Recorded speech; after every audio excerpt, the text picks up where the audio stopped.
En ce moment, au Conseil constitutionnel, l'avocat de Léon Taylor-Onana est en train de démonter de la plus belle des manières Clément Atangana, lui rappelant que Clément Atangana et Adolphe Minkwache ne devraient pas se retrouver où ils sont. Sur les 11 membres du Conseil constitutionnel, en réalité, on devrait avoir 9 qui puissent siéger. Parce qu'il y a un procès pendant en justice contre Clément Atangana et un autre procès pendant en justice contre Adolphe Minkwache, qui sont 2 membres du Conseil constitutionnel.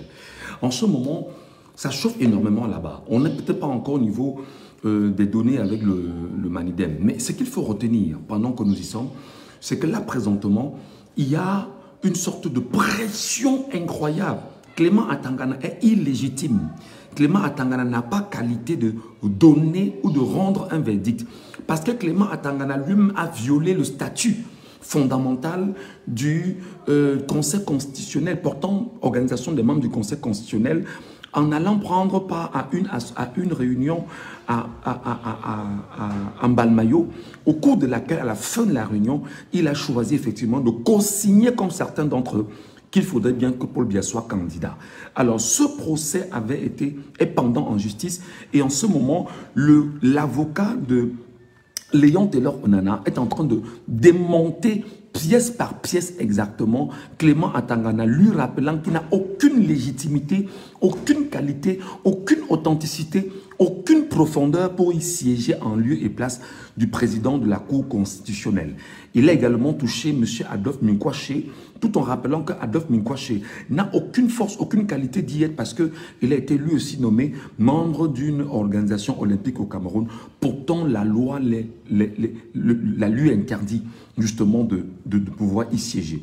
Alors, mais ce qu'il faut retenir également, c'est qu'à côté, il y a des Camerounais qui sont en train dans des confrontations avec la police camerounaise et la gendarmerie. Je voudrais ici et maintenant vous supplier, vous qui me regardez, vous qui êtes avec moi, je vous ai laissé mon WhatsApp. Faites-nous parvenir toutes les images en votre possession parce qu'il va falloir effectivement que soit vous publiez, soit nous publions pour que la communauté nationale et internationale soit informée de ce qui se passe en temps réel au Cameroun. Si on ne parvient pas à le faire, il y a un problème. Donc n'hésitez pas. Bravo également à tous ces Camerounais qui ont choisi de lutter efficacement contre ces policiers. Lorsqu'ils arrêtent quelqu'un, vous arrachez la personne. Et bravo à ceux qui rappellent que nous sommes un peuple. C'est ce qu'il faut mettre dans les têtes des gens.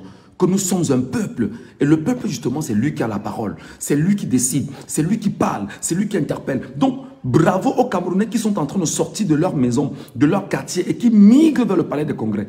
C'est très important. Il faut sortir de cet enclavement de la peur dans laquelle on vous a mis. J'apprends en même temps que des gaz lacrymogènes seraient déjà lancés dans la ville de Yaoundé contre des Camerounais qui estiment fondamentalement qu'ils devraient s'y rendre pour écouter les audiences et que les barrières de police érigées les y interdisent naturellement de pouvoir le faire. Non, chers compatriotes, vous qui m'écoutez, vous qui me regardez, vous qui me suivez, il s'agit d'un droit constitutionnel. Ça ne souffre de rien.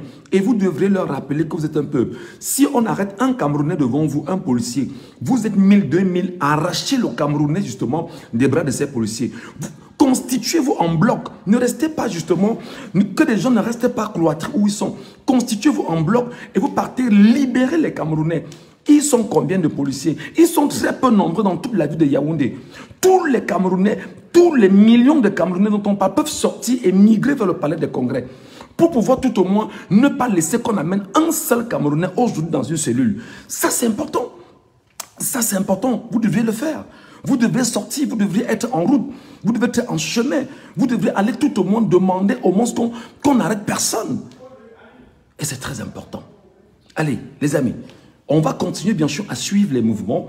Je vous ai laissé exactement mon numéro WhatsApp. Envoyez-moi toutes les images en votre possession parce qu'il va falloir que les Camerounais soient informés en temps réel de ce qui est en train de se passer exactement à Yaoundé précisément. Et s'il y a également les images des autres villes du Cameroun, n'hésitez pas de nous les envoyer. Et pendant qu'on y est, les lives qui étaient faits en direct sur Nadia TV, sur Canal 24 et autres, ils ont demandé qu'on coupe les lives. Vous voyez à quel point le RDPC a peur.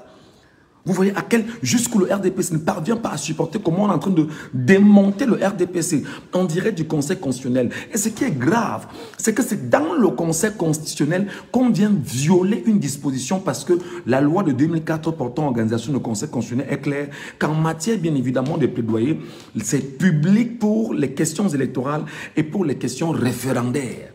Voilà effectivement qu'au cœur du Conseil constitutionnel, on viole la loi. Cher peuple camerounais, on ne laisse rien aujourd'hui.